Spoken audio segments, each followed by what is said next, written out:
Guys பசங்களுக்கு leave விட்டாச்சு. அதனால் ஊருக்கு போகலான்னு பிளான் பண்ணிட்டோம். ட்ரெஸ் பேக் பண்ணுறதுக்கு முன்னாடி ஃபஸ்ட்டு இந்த டயப்பர் பேக் பண்ணிடணும், இல்லைன்னா எனக்கு மண்டே வெடிச்சிடும். ஆக்சுவலி இது சடன் பிளான்ன்றதுனால கொஞ்சம் பர்ச்சேஸ் பண்ண வேண்டியதுன்னு அதனால் ஜூடியோக்கு போயிருந்தோம்.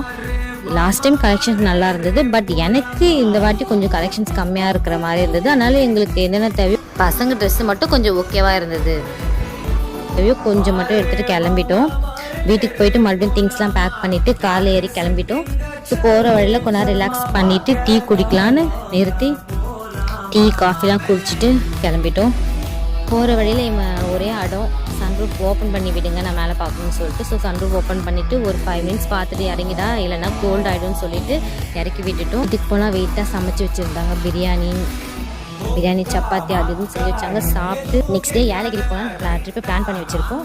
நெக்ஸ்ட் வீடியோவில் வரும், அப்லோட் பண்ணுறோம், பார்த்து என்ஜாய் பண்ணுவோம். தேங்க்யூ.